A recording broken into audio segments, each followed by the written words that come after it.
l'Éternel notre Dieu soit loué. Vraiment, bonne soirée, frères et sœurs. Binonyo soyo, bozolanda biso na penetope na musika à travers les mondes. Nanzela ya groupe WhatsApp, les assemblées des saints, groupe Oyo à travers Yango. Le Seigneur Jésus-Christ est prêché dans le monde pour le salut des âmes. Vraiment, les lois sous to zobelema liboso ya présence nabino pour continuer à parler sur les ombres des 5 dons ministériels. Wana ezalingai ndeko nabino frère Victoire Kabouya, pasteur dans l'évangile éternel. Vraiment, avant toutefois de commencer, tous senga na chantre de l'éternel, bien-aimé Edom, à Koyembe biso, loyembo moko mokuse juste à 2 ou 3 minutes pour que tozwa nzela ya kobanda suite ya programme oyo epesamelaki biso. Tolandi loyembo na kombo na Yesu. Loba liloba moko ponanga, loba liloba moko ponanga, nazana kondi mae, loba nazana kondi mae, loba o mokonzi loba bali loba moko ponanga. Mosato loba loba liloba moko ponanga, nazana kondi mae, loba nazana kondi mae, loba bapasi na ngai oyebi yango, kolela na ngai oyebi yango nazana kondi mayawe, loba nazana kondi mae, loba omosoto loba loba liloba moko ponanga, nafandi nalingi nayoka yo, loba liloba moko ponanga, nazana kondi mae, loba nazana kondi mae, loba Vraiment, Nzambe yalola azwa lokumu parce que ezana liloba na Nzambe nde nyoso oyo emonani na oyo emonani te. Et jalisami et bisope toza coexister parce que Nzambe alobaki na Adam et Ève était soyez féconds et multipliez-vous. De bisope lelo toza coexister. De yango to tombo la ka beaucoup plus la parole de Dieu likona makamnyoso parce que yango nde eza raison ya existence na biso. Que le Seigneur Dieu soit loué au nom de Jésus. Amen.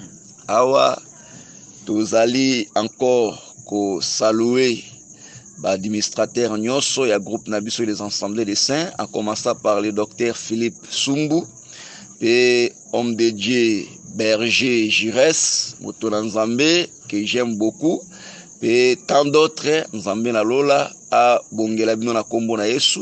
Tous allez saluer aussi intervenant nyonso ezala ba obaleki liboso na biso na ba oyo bako yasima na biso topesi bino mbote na kombo na Yesu pe ba membre nyonso ya groupe bato na Nzambe pe bana na Nzambe ya basi na mibali toza ko saluer bino dans le nom de Jésus-Christ. Tika ete ce soir Nzambe à travers liloba moke oyo alengeli ko communiquer na biso apambola moko na kombo na Yesu Masia. Voilà nde tozo sambela. Éternel notre Dieu, to pesio merci d'abord pour na pema ya bomoy au conserver kat na biso et toza aussi Éternel notre Dieu ko recommander na loboko makasi na yo moma oyo tolingi koyoka yo Nzambe moto alobate kasi yo loba pour être à travers ta parole to le kala koyeba ko bikela oyo eza bolamu nyonso oyo olakaki likona Abraham, Isaac pe Israël. Yawe nzambe la bomoi forcément ce koluka komema distraction, komema ba voyage de pensée, komema kotata bana lolemo epai na motei to repousser yango bisika bikaoka au nom de Jésus. O nyonso bongisi koyoka cette parole ce soir Seigneur, parole yango de la consolation, soulagement et de la restauration, rétablissement pour na moko na moko ezana kombo monene kombo na Yesu Masia ndeto bondeli petolobi amen. Amen. Oui, que Dieu soit loué. Nzambe ya pambola mayoki ya moko na kombo na Yesu. Oui, ba tangeli biso na ndeko Edom. Mokanda ya Nzambe na 1 roi chapitre na yango 18 comme dans la verset 30 kino na verset kino na mwase obandina nkotanga na verset 30 otangeli biso na kombo na Yesu. 1 roi chapitre 18 en commençant par le verset 30, nous lisons au nom du Seigneur Jésus-Christ. Amen. Élie dit alors à tout le peuple, approchez-vous de moi. Tout le peuple s'approcha de lui. Et Élie rétablit l'autel de l'Éternel qui avait été renversé. Il prit 12 pierres d'après le nombre des tribus des fils de Jacob, auxquels l'Éternel avait dit, Israël sera ton nom. Et il bâtit avec ces pierres un autel au nom de l'Éternel. Il fit un autel. Il fit autour de l'Éternel un fossé. Autour de l'autel, un fossé de la capacité de 2 mesures de semences. Il arrangea le bois, coupa les morceaux les taureaux par morceaux et les plaça sur le bois. Puis il dit, remplissez d'eau 4 criches et versez-les sur l'holocauste et sur le bois. Il dit, faites-les une seconde fois. Ils le firent une seconde fois. Et il le fit, faites-les une seconde fois.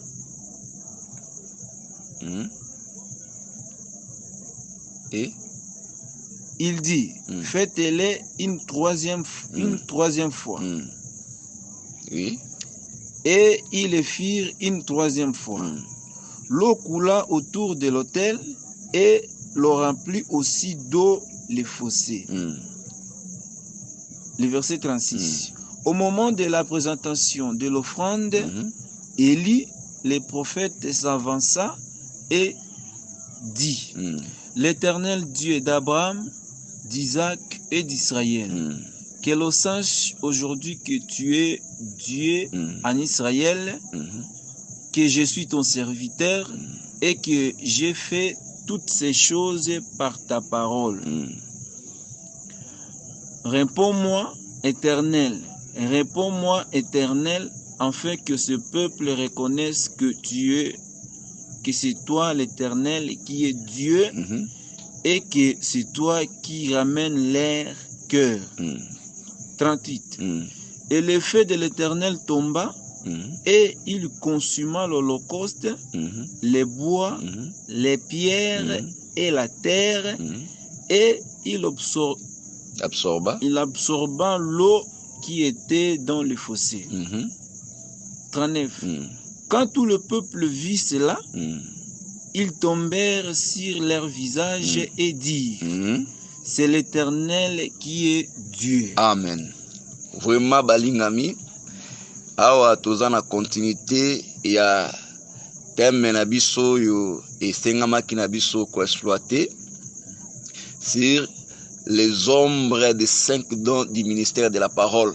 Akanisa tosito banda ki yango dans la réalité des choses kuna na Ephésiens chapitre 4 verset 8 verset 11 à 12 pe to kendaki na ancienne alliance oui bandi de Genèse chapitre 1 jusqu'au Jean chapitre 21 to mekaki ko simba mwa mukepe kokoka na mwangolu mukenza pesi biso ba bililingi yango to les ombres des 5 dons ministériels nde toza en continuité aujourd'hui.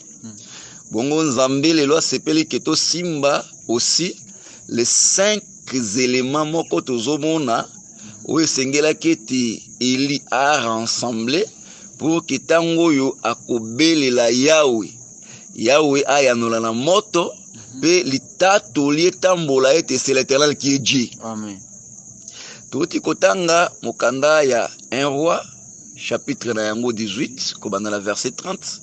Tomoni ete tango tokomi na tango oyo ba ofraka offrande du soir ekomaki tango pepo na Elia a lekana koyeba kosala mosala oyo kotatola ke nzambe oyo ye aza ko servir l'Éternel yinda zanzambe. Oui, kolo Yesu Masiya azwa lokumu. Tolobi ke pour que Elia invoque nzambe ya Israël éternel pe éternel ayanola la moto po ete litato lietambola na minoko na libota ya nzambe na minoko na batu ete eza éternel ndaza nzambe po ete sekwa tatola make yende nzambe pe litato liango ekende tambola ekoma kino na mayoki meme ya ba oyo bakendaki na ngomba ko assiste te esengelaki ete mosakoli Eli oyo azalaka aussi le type topé elilingi ya le Seigneur Jésus-Christ parce que Jésus-Christ nda azalaka le véritable Eli selon mokanda ya Matthieu chapitre 16 kobanda na verset 13 kokita esengelaki ete Eli a rassemblé 5 éléments.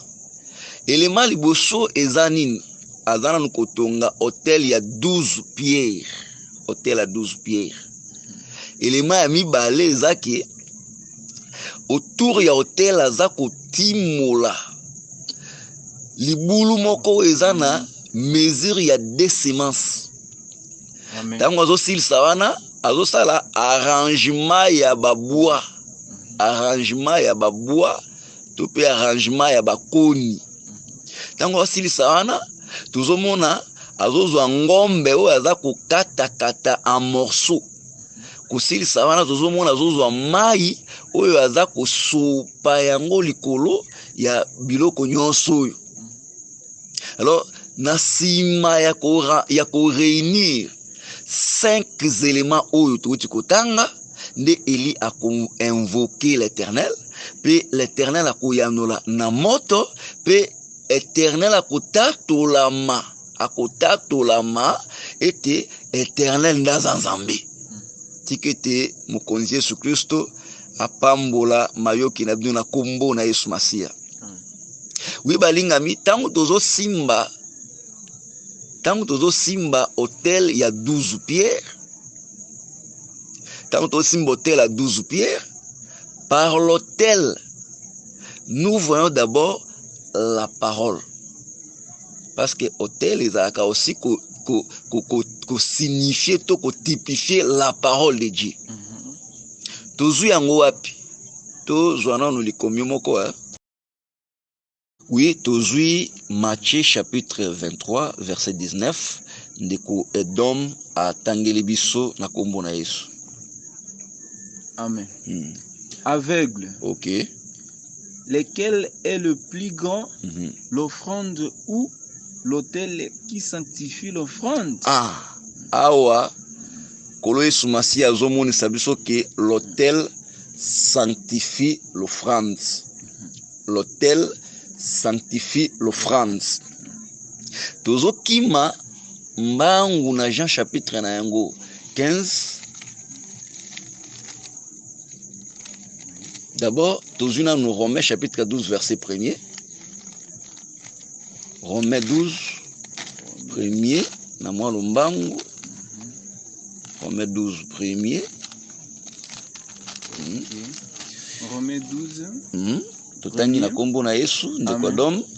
Je vous exhorte donc, frères, par la compassion de Dieu, à offrir vos corps comme un sacrifice vivant, saint, agréable à Dieu, ce qui sera de votre part un culte raisonnable. Awa, sacrifice ou offrande, tozomona ete ezande mutu.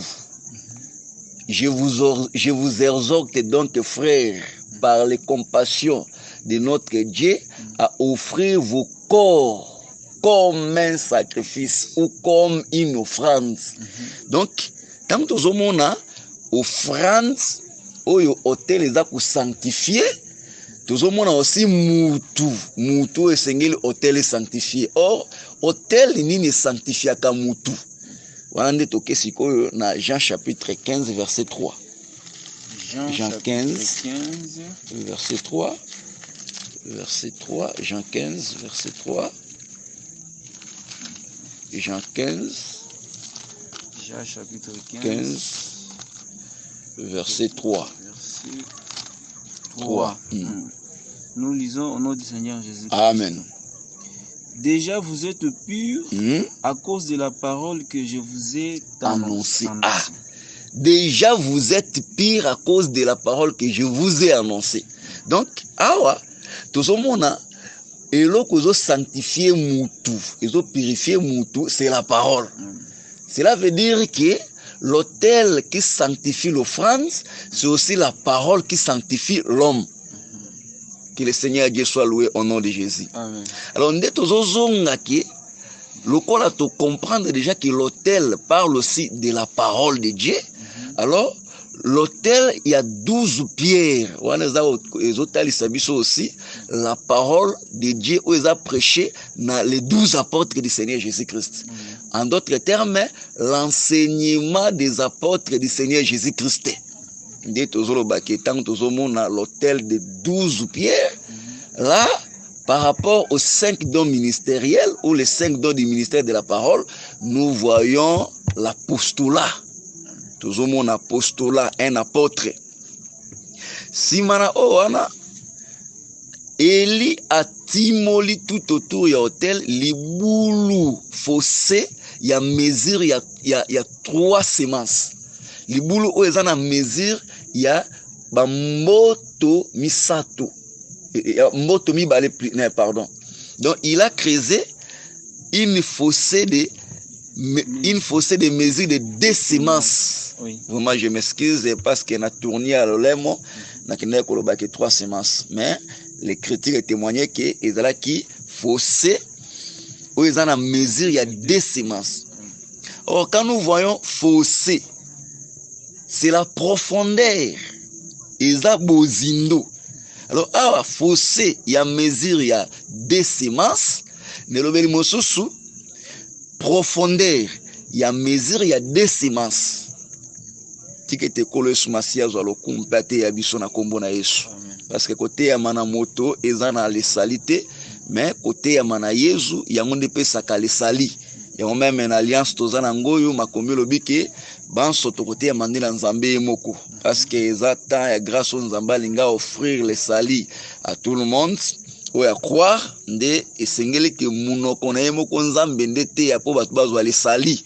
Kasi soki munoko wa mutu etei ezande kufa nde kopesa mila batu kola pambola yo na kombo na Yesu Masia. Donc tant tozomona fossé, il y a 2 mesures à semences.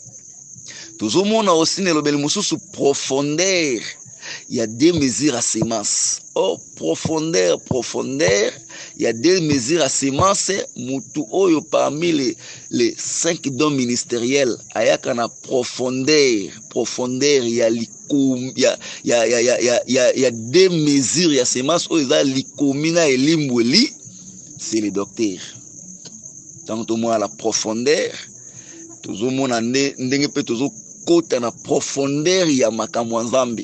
Alors tant que moi a 2 mesures, il y a semences, nous voyons aussi l'écriture et l'interprétation.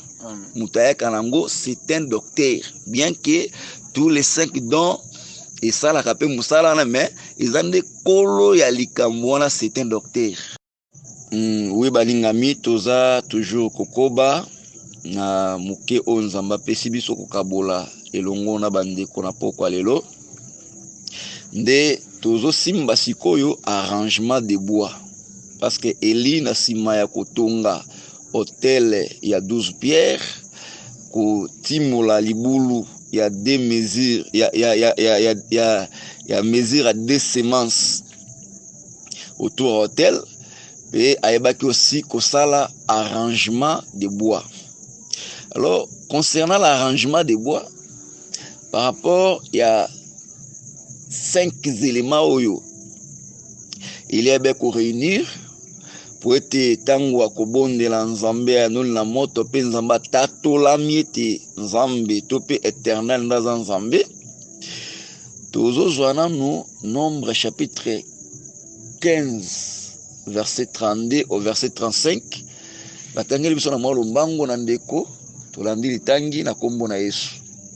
Amen. Comme les enfants d'Israël étaient dans les déserts, on trouva un homme qui ramassait du bois le jour du sabbat. Ceux qui l'avaient trouvé ramassant du bois l'amenèrent à Moïse, à Aaron et à toute l'assemblée. On les mit en prison car ce qu'on devait lui faire n'avait pas été déclaré. L'Éternel dit à Moïse, cet homme sera puni de mort, toute l'assemblée les lapidera hors du camp. Hors du camp. Awa, tozomona ete wana bana na Israele. Les enfants d'Israël bazalaki na kati ya lisobe tope na désert. Na mobeko wa nzambe zalaki ke mokola sabata mutu moko tasa musala. E kosala make bake kokuta mobali moko azolokota bakoni na mokolo ya sabata. On trouva un homme ramassant du bois. Aza kolokota koni na mokolo ya sabata. Nde bakangi bamemi epai na Moïse epai na Alona pe epai na Ampaka. Nde batie na boloko po ete eloko esengelaki bakatele lokolo etumbu nanu ezwamaki te. Nde nzamba kolobaki mobali oyo esengeli te akufa pe libota momba bakobete mabanga nde libanda ya molako to pe hors du camp. Oui balingami zoka nde tango tozomona bakoni o bakende kolokota koni o bakenda kolokota ezalaka po ya koservir na koleka na moto esunga bato na kolamba to pe esunga bato na kotumba likambo songolo pakala to pe mbeka to nini. Voilà pourquoi même atatango Abraham nzamba sengaki etakende kotumbela ye mwana na ye Isaac lokola mbeka na moko ya bangomba ya Morija. Tozomona ete soko tali mokanda ya Genèse chapitre 22 tanya mobimba nango komona ke bazalaki na koni le bois. Bazalaki na moto bazalaki pe na mbeli pour que et servir na kotumba mbeka liboso na Nzambe. Alors tant tozomona le bois tope koni le bois ezalaka aussi bateau nde toke na mokanda ya Luc chapitre 23. Luc chapitre 23 verset 31. Luc 23 le verset 31.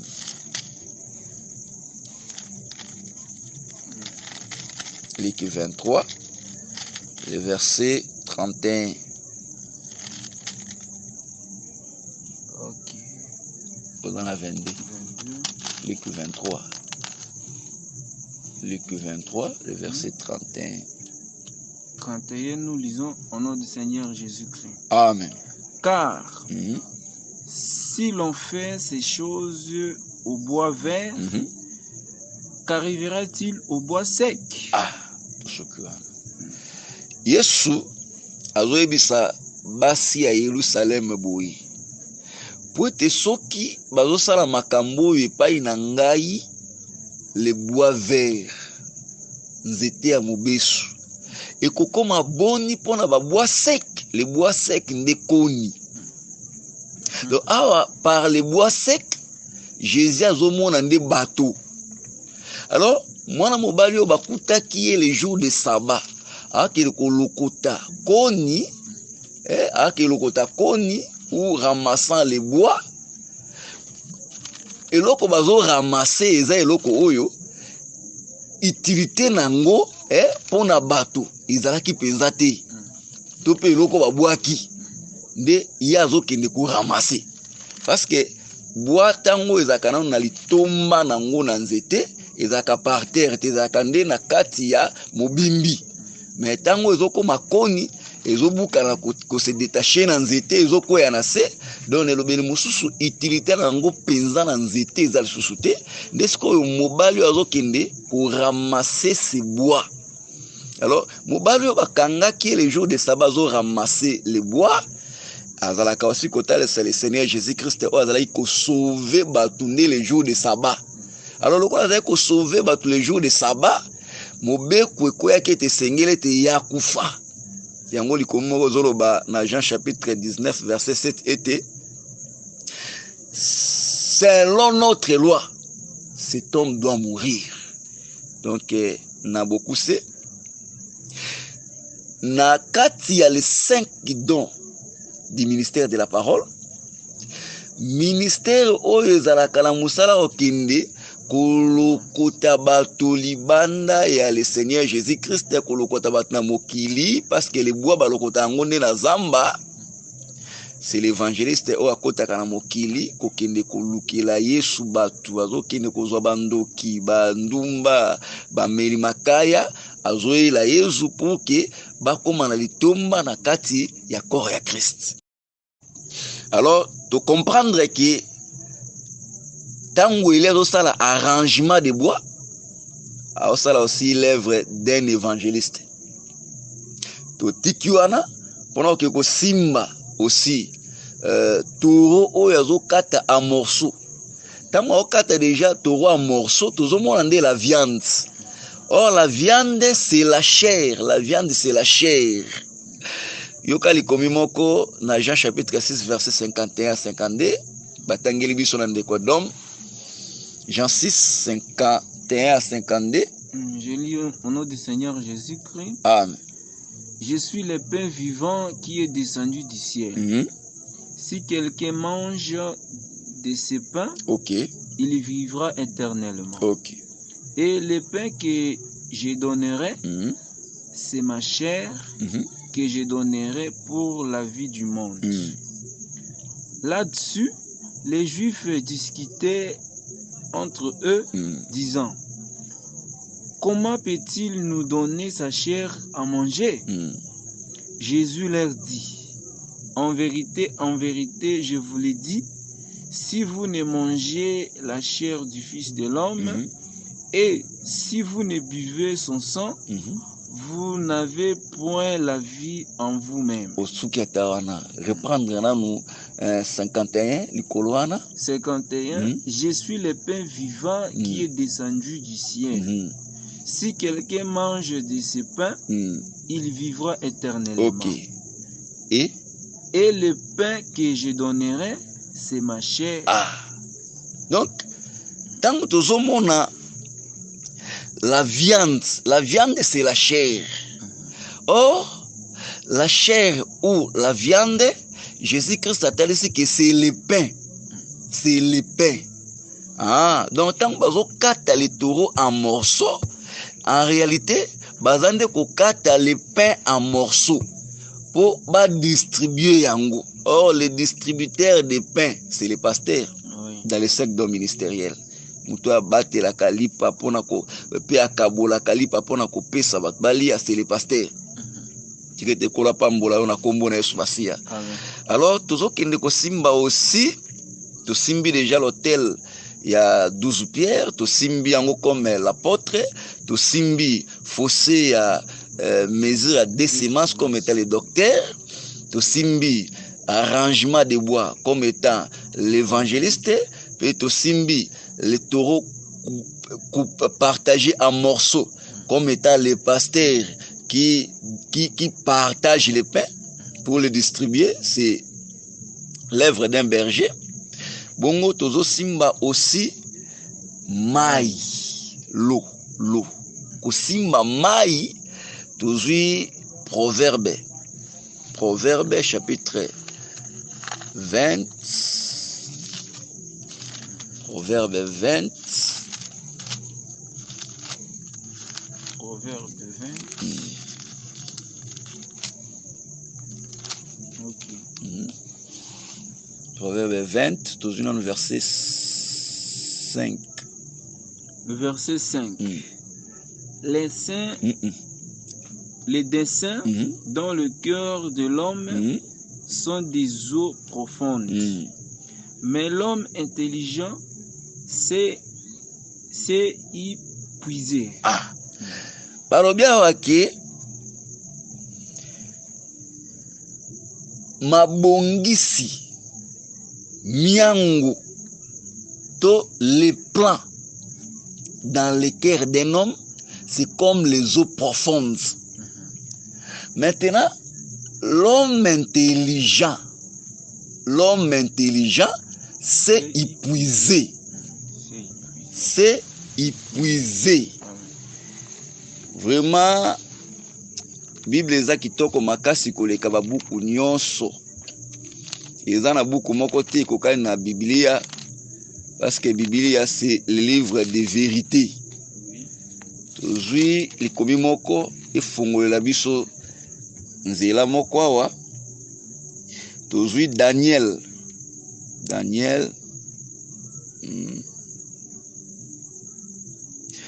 chapitre 9. Tozui verset 22. Tangeli biso Daniel 9 22. Daniel 9 verset 22. Il m'instruisit et oui, il m'instruisit et s'entretint avec moi. Il me dit, Daniel, je suis venu maintenant pour ouvrir ton intelligence. Lorsque tu as commencé à prier, la parole est sortie. Je suis venu pour ouvrir ton intelligence. Donc, tant que ouvrir l'intelligence de Daniel par l'ange Gabriel, en d'autres termes, Daniel a comme intelligent. Alors, azo comme un homme intelligent pour être capable de puiser les desseins dans le cœur de l'homme où il y a les eaux profondes. Les desseins dans le cœur de l'homme où il y a les eaux profondes, l'homme en question, c'est la personne de notre Dieu. Alors, dans les 5 dons ministériels, l'homme intelligent oyo est capable de puiser les desseins dans le cœur de Dieu, qui est l'homme par excellence, et d'attendre les prophètes. Amen. Et les prophètes. Voilà pourquoi ces jours-là, parmi les disciples de Jésus-Christ, Tangoyo, Baza Kuluka, Nanyangwa, pour livrer le Seigneur, fallait que Pierre, qui apôtre, Oyo, Abongisama, Koza l'apôtre, y a tout nande, na Jean, Abongisama, Koza la prophète, de Jande a puiser dans le cœur de l'homme qui est Jésus les dessins où ils ont les eaux profondes. Dès si qu'on t'a puiser, abissé que non, oyo yako livrer le maître, c'est celui où ils ont plongé le boko. C'était la personne de Judas Iscariot. Alors balinga mitangu Élie à réunir, à rassembler toutes ces 5 éléments, toutes ces 5 choses, à invoquer l'Éternel. Nesiko l'Éternel a yanoli na moto, pe l'Éternel a tatolami na batu nyonso ke, c'est l'Éternel qui est Dieu. Yangwana kaka, l'Éternel tango a porté la chair, aye loko la moto, a prometaki que vous serez mes témoins. vous serez mes témoins. Mais comment qu'ils n'ont pas témoins, c'était nafitir. Pourquoi? Parce que Sengela qui a distribué les 5 éléments. Nabato et Sengela qui bakine kota tolayi. Les 5 éléments Sengela qui a distribué bango na kokita ya molimo mo santu likona libote ensemble. C'était les 5 éléments oyo Elia ebe ko réunir pour que Kolo atatola makeyenda zanzambi. Donc makamumita noana oyo Elia ebe ko réunir hôtel ya Pierre, libulu ya mesure ya des semences, arrangement de bois, taureau oyo bazo partager en morceaux et mayo bazo sopa likola makamyo soyo. Les 5 éléments oyo ezande ombre, il y a les 5 dons ministériels, les 5 dons du ministère de la parole. Yangonde za kosala ke Yesu Masi ya Nzambe ya solo atato la makenda za Nzambe. Tikete kola pambola wana kombo na Yesu Masi. Amen. Nde tozo kende sikoyo ko tala likamususu. Toujours na 1 Roi chapitre 18. Tozo banda na verset 42. Batangeli biso na ndekwa dom. Akab monta pour manger et boire, mais Élie monta au sommet du Carmel, se pencha contre terre, et il mit son visage entre ses 2 genoux, et dit à son serviteur, monte, regarde du côté de la mer. Le serviteur montant, il regarda et dit, il n'y a rien. Élie dit 7 fois, retourne. À la 7e fois, il dit, voici un petit nuage qui s'élève de la mer et qui est comme la paume de la main d'un homme. Élie dit, monte et dit à Akab, attelle et descend afin que la pluie ne t'arrête pas. Balingami awa Yambona nto simba likomyoyo tuti kotanga toujours na 1 Roi chapitre cette fois-ci 17 verset 1 kuna tomoni ke Eli oyo azokanga mbula pour que mbule nukate 3 ans et 6 mois pe azolo baboye bambula oyo mbula pe mamue ko sopana ko utana likolo kitela mabele te sinon à ma parole. Donc awa na maloba na ye ndembule zo kangama pe na maloba na ye kaka ndembule kufungwama. Donc awa Eli azozala elembo ya Nzambe moko, elembo ya le Seigneur Jésus-Christ oyo selon le livre ya Apocalypse chapitre 3 verset 7 Yesu nde asimbi la clé de David. Oh ya fongoli mutu akanga zalite pe oh ya kangi mutu akofongola zalite. Voilà même na vie na yo mwana na Nzambe. Eloko moko te koko masanke ezala mokano na Nzambe. Ndenge moko na vie ya Job, diable akokai kosimba Job te sans que Nzambe alingisa. Donc na vie na yo Nzambe aza na capacité kofongola ba porte ya bénédiction pe bandoki bakolonga okanga te. Nzambe aza na capacité pe kokanga pour être aleki son épreuve. Mais nyonso ezokomela yo malamu pe mabe kumisaka Nzambe au nom de Jésus. Amen. Alors balingami awa kangi pe 3 ans et 6 mois ekoki o esengeli siko ke mbula enuka. Alors tango azozonga siko na Israël na 1 Roi chapitre 18 ndenge totangi à partir du verset 42 kuna kokita pour que mbula enuka. Bible dit que amatina assistant na ye serviteur na ye oza ko assister likolo ngomba Carmel. Kotango yo abandi ko sambela azotinda na serviteur na ye kutala na ngambo ya mai, na ngambo ya la mer, na ngambo ya les eaux du côté de la mer. Ah, c'est que awa tozana deux côtés, tozana le côté de la mer, tozana aussi na côté de la terre.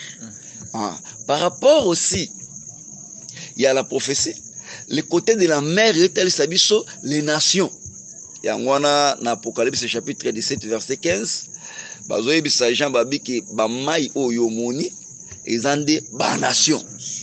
Alors la terre, le côté de la terre, c'est du côté d'Israël parce que Israël a aussi la terre. Voilà pourquoi nous avons ça na polele que Israël a aussi la terre.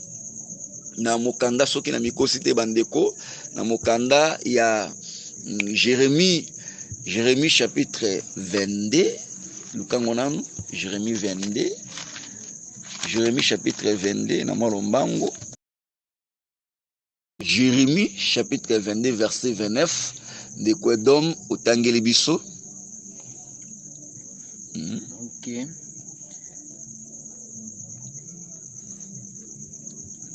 Jérémie 22 verset 29. Terre, écoute la parole de l'Éternel. Awa na Jérémie chapitre 22 verset 29. Malobezo mana monoko nzambe kolobela la terre ete mabele yoka liloba ya seko liloba ya l'Éternel. Awa mabele oyo maloba nzambe ezobima likolo na yango mbala misato eza mabele totambola likolo na yango te.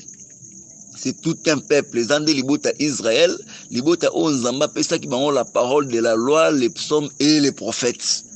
Kolo pambola yo na kombo na Yesu Masia.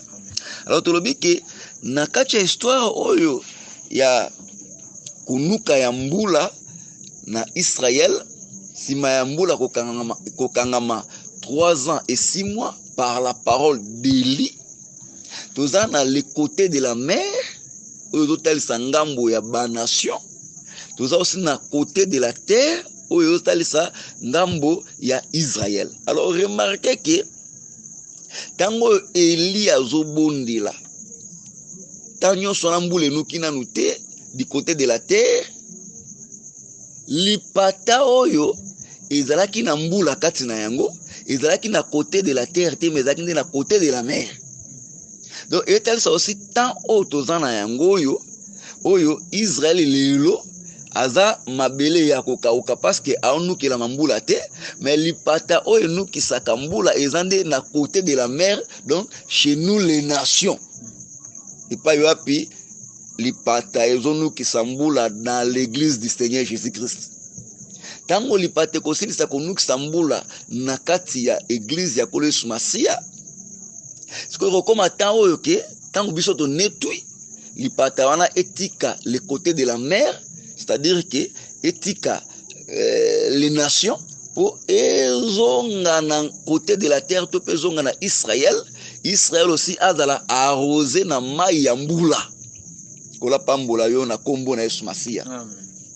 Alors tozomona awa ke serviteur ya Elia ke premier tour amoni le côté, deuxième tour amoni le côté, Elia zongisi 7 fois.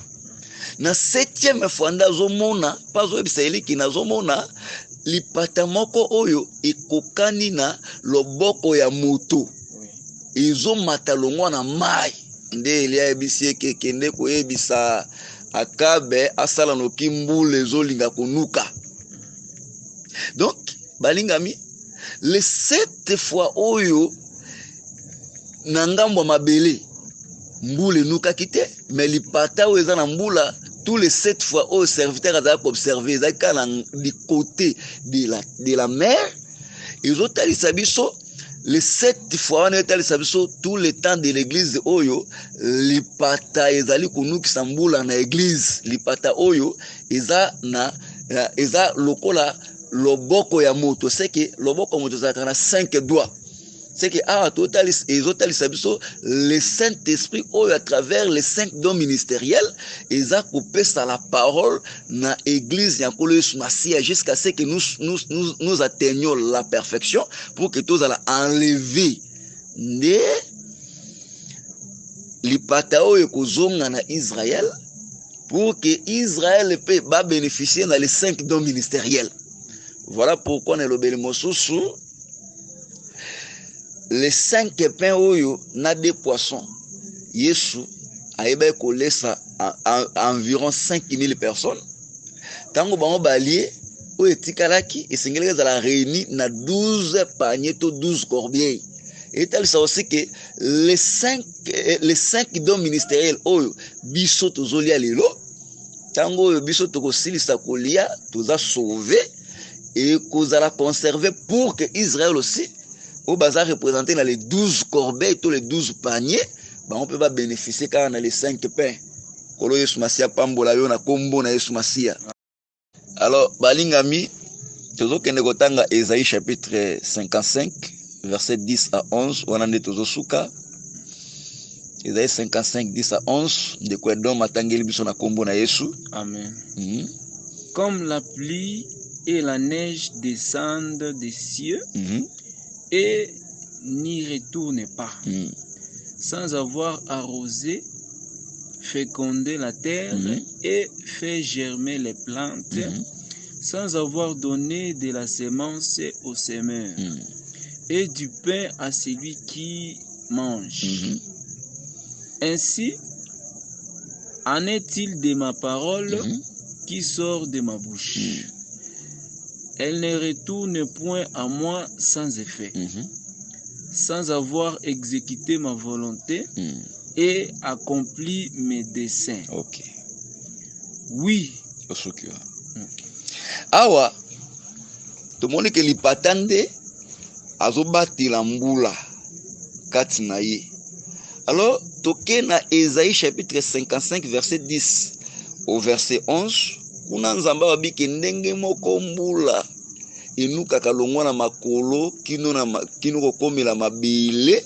Donc awa mbula ezobimande na makolo bongo na verset 11 wabiki ekokani kaka na malobo ezomana monoko nanga c'est que makolo c'est ça monoko nzambe.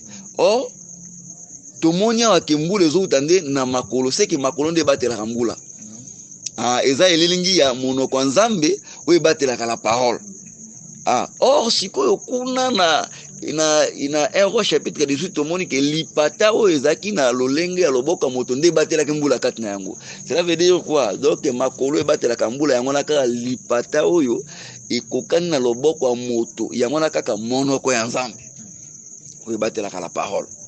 Voilà pourquoi balingami na Ésaïe chapitre 55 awa bazomonisa biso ke tango mbula ezotika makolo seke ezotika lipata ezokita na mabile yambo yango kozonga eza na 5 rôles esengeli et accomplir sur la terre.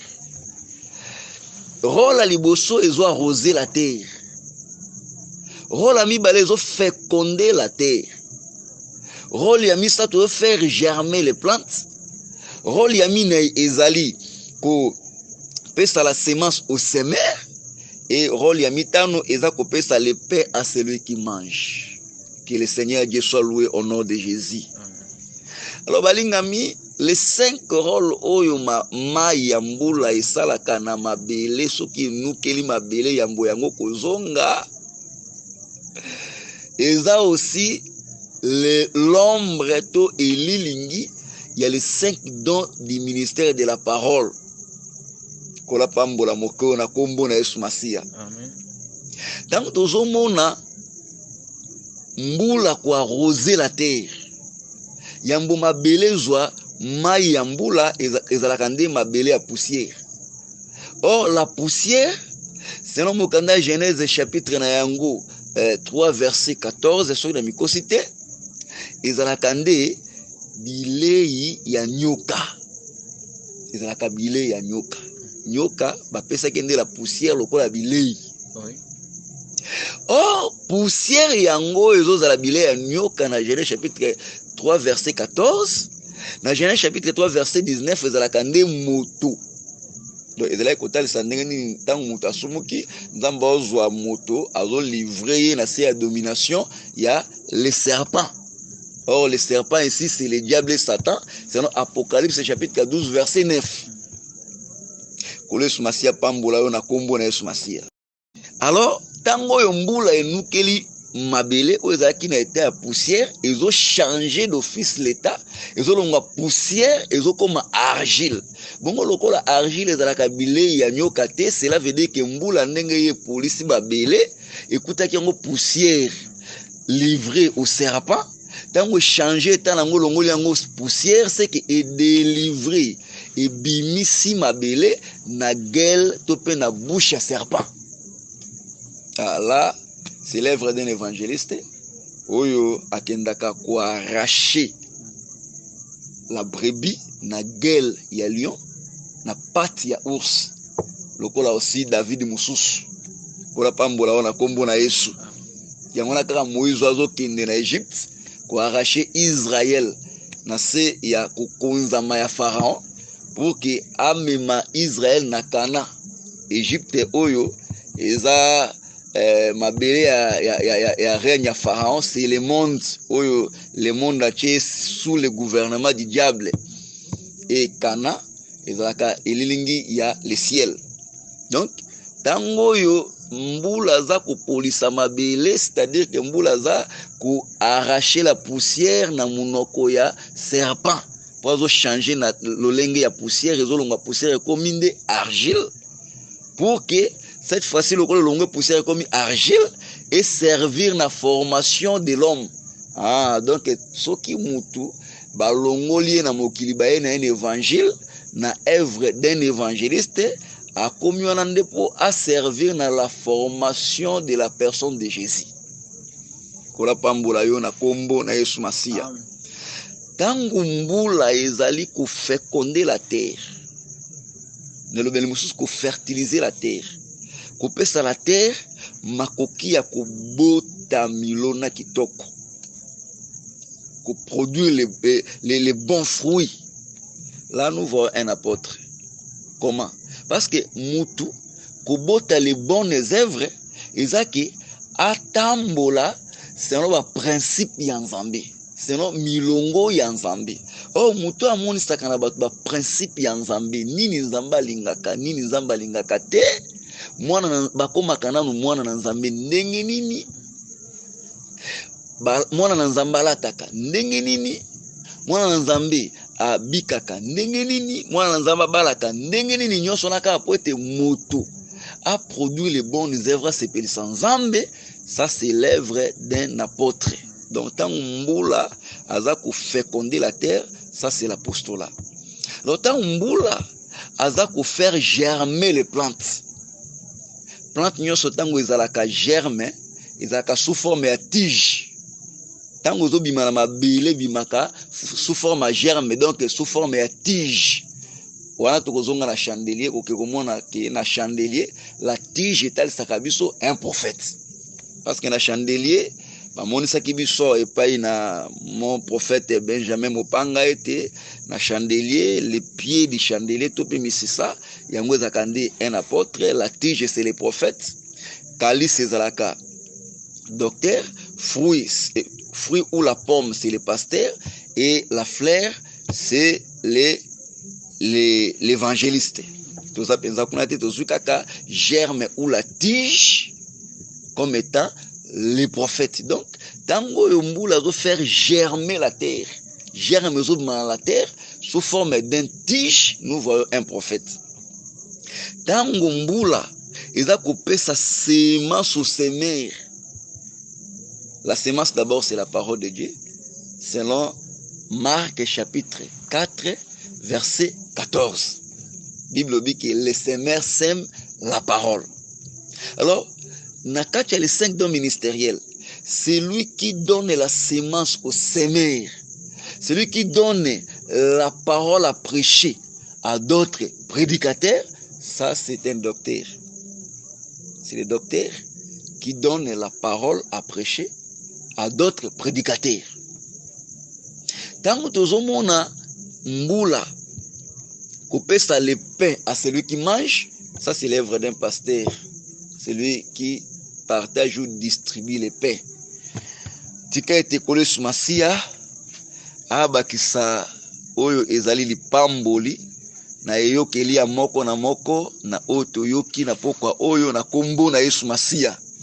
Vraiment nous connaissons en partie mukeo nzamba sepela kike ndeko na bino pasteur Victoire a mona na kacha makomi pe a partager na bino yangwana toza bato toyebi na ndambo ndenga apôtre Paul azoloba, soki ba reproche pe kozala toza prêt ya kozwa ba reproche wana escape o biso to tengamaki to kozonga na nzela escape o to marcher ensemble to simana ensemble to marcher ensemble escape o biso pe to bakseli bino to komisi nzambe nyonso pona lokuma kombo na ye. Vraiment to saluer encore bino lisusu, vraiment passer des bons moments pendant cette nuit na kombo na Kolo Yesu Kristo. Amen.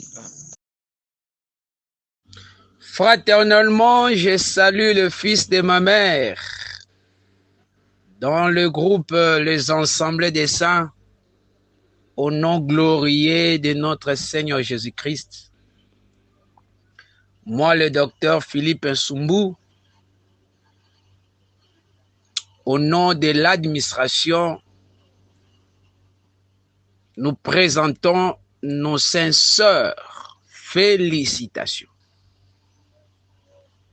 à notre estimé pasteur Victor Kabouya. Kolo oyo ayebaka kofuta basali na ye, ayeba na kofuta mosali na ye. Poete komama, tout travail procure de l'abondance. Et la prédication, c'est tout un travail. Lokola mosali na nzamba uti kosala mosala, tika abondance eye bala kopesa melaye. Nzambe oyo azalaka na nyongo na moto te afuta ye. Poete auti kopesa biso bilei ya nkolo. Yesu Kristo ayebana kopambole ya mingi. Nous sommes richement édifiés na kati na ba intervention na ye oyo apesi biso. Le séminaire ezali ko continuer. Kolo Yesu azali vraiment ko assister biso makasi. Ba orateur nyonso nkolo oyo asepelaki bazala lignée. Vraiment Nzambe na Israël azali ko équiper bango makasi. L'homme intègre, le berger Jires akoyeba toujours kopesa biso programme ndenge ye moto asimbi la police ya mosala. Kolo Yesu apambola mosantu nyonso oyo azali na kati na groupe pe ba oyo nyonso bazali connecté na séminaire. Kolo Yesu apambola moko na moko na kombo na ye. Amen.